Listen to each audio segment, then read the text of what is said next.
The streets of Bradenton, Florida look like a ghost town as police start to racially profile Hispanic areas looking for people that they believe are undocumented. The issue is that law enforcement has been targeting residential neighborhoods, particularly those of a large Hispanic demographic. However, the residents of Bradenton are more concerned with homelessness and addiction.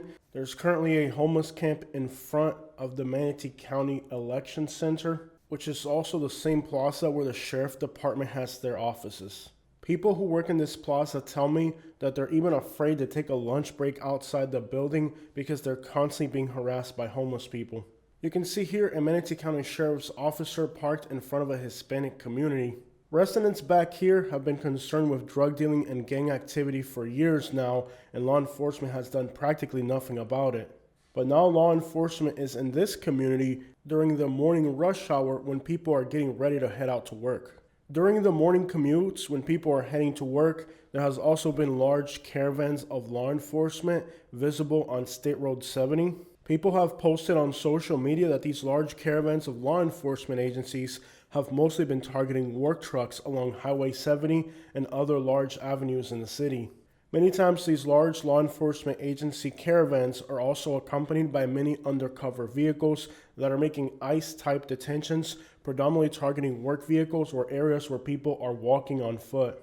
Currently, the adjacent city of Sarasota just shut down many drug houses on the north side of the city, which means that many of the users are going to bounce back into Bradenton. It's possible that if law enforcement agencies are preoccupied with immigration arrests, this onslaught of people fleeing Sarasota after those raids will bring a lot of homeless and addicts to the Bradenton area, which will be a free-for-all since law enforcement is mostly focused on ICE-type detentions, not on stopping homeless users and dealers. Without a doubt, the recent raids on drug houses in North Sarasota will bring the users back into Bradenton, and with law enforcement looking the other way, focused on other things, it's possible that homelessness and crime could increase dramatically in Bradenton over the next few weeks. It appears that at the moment, most of these raids and activities are happening within residential areas or parts of the city where people work and commute. If you drive into the wealthy, affluent communities where most of these people work, you'll notice that things here are back to normal, with most undocumented people working on roofing, landscaping, pool cleaning, and other obligations along those communities. We have noticed that while recording in residential neighborhoods like these, if the workers notice our camera in the vehicle, they become uneasy and they leave the job sites. Thus, despite the fact that people along these wealthy communities are still working as normal, it has become fairly difficult for us to get footage of this situation, as many times when they notice the cameras, they become panicked, leave. Recently, many people had their work permits and their driver's license revoked by the U.S. administration. These individuals had driver's licenses, work permits, and were legally allowed to live and work in the United States. The current administration removed that protection from these individuals, and here in Bradenton, we have thousands of people in this circumstance. These are individuals who came to the United States legally, and now they're finding that their papers are being revoked, leaving them in a complete legal limbo. In Bradenton, we have people from Cuba, Haiti, Nicaragua, and Venezuela who were protected by this legal status and were able to work and commute legally. However, with their statuses revoked, these individuals are now facing illegality, an illegality that they didn't plan for. I recently had an Uber passenger in the morning. When she got in the vehicle, I noticed she was crying and very hesitant.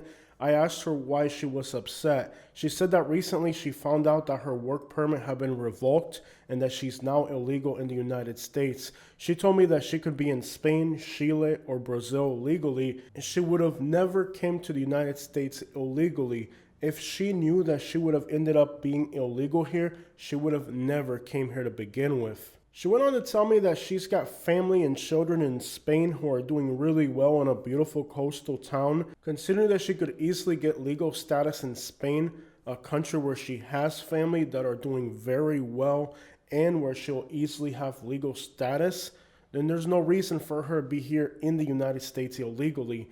But unfortunately, she's stuck here in Bradenton in an undocumented status. She doesn't know if she can leave the country, how she can leave the country. all of her documents have been revoked and are now suspended. It's not so much that she came here illegally and now she's going to get deported, but the fact that she came here illegally and she could be somewhere way better than the United States with her family, but she's stuck here in a legal limbo, not knowing what her options are now. She then told me that she spent the entire night crying, not knowing what to do, what's going to happen to her. It was never in her plans to be undocumented.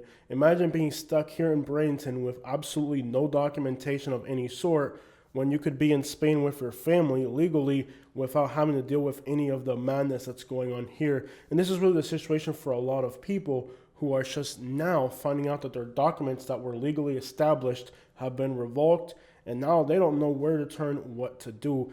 On top of that, they're even afraid to go out into their community because most of these detentions are nothing more than police profiling that are blitzing supermarkets, stores, parking lots, and neighborhoods and just randomly grabbing people off the streets. There doesn't seem to be any real probable cause for these detentions. They're just randomly grabbing people off the streets via police profiling. You may remember that a few months ago, spokespersons for the Florida government, like Grady Judd, told people in Florida not to worry, that they were only going to go after criminals who were breaking the law. Well, those promises have long been forgotten, and today people who are just trying to get to work or getting groceries are afraid of going outside. And let me reiterate that many of these people did not enter the United States illegally. These are individuals who were vetted by U.S. Customs and Border Patrol, allowed to enter the United States, given a driver's license, given a work permit, and the promise that they could have an avenue to be legal if they followed the laws and met their court dates. Had these individuals known the predicament that the U.S. government was going to put them in by revoking these protections, they would have likely never came here to begin with. In the case of our Uber passenger, she has plans to return to the village in Spain where her family lives, a beautiful place along the water. But for now, she's got to figure out the nightmare that the United States has become for her, a place where she came to legally and now has stripped away all of her documents, leaving her in a completely unpredicted legal limbo. This is the nightmare that many people in our community are currently living. Her occupation is taking care of a disabled and elderly person who is retired on one of the islands here in Sarasota. She's a personal caregiver for this American person who is very wealthy. They worked their whole lives so they can retire here along the beaches. One of the reasons she hasn't left the United States yet, or is afraid to leave the United States, is because she says that the person she's taking care of, nobody's going to take care of her the way she does. They're kind of like best friends, and well, it's going to be very difficult for the American friend when she actually leaves the country. This is a situation here for people in our community who all of a sudden are finding that their legal status has been revoked. And when you drive through the coastline, it seems really hypocritical because along the wealthy and rich communities, you see so many actually undocumented people, people who actually entered the United States illegally, and the builders, contractors, and rich people are exploiting these people openly along the coastline. Yet, it seems like despite the fact that the wealthy continue to take advantage of the undocumented, they have to live a completely different parable when they enter the residential neighborhoods where they live. So along the coastlines and beaches, they continue to build big houses. They continue to cut the grass and clean the pools for the rich people who benefit the most from their undocumented status. For example, in Manatee County, Florida, along the coast, plenty of rich people, plenty of hurricane cleanup, plenty of houses being built, plenty of big, beautiful gardens to be taken care of. You can find undocumented people here along the beaches, fairly simple, but they're not putting the pressure on the people who are hiring the undocumented people. The pressure is on the residential neighborhoods where these people live.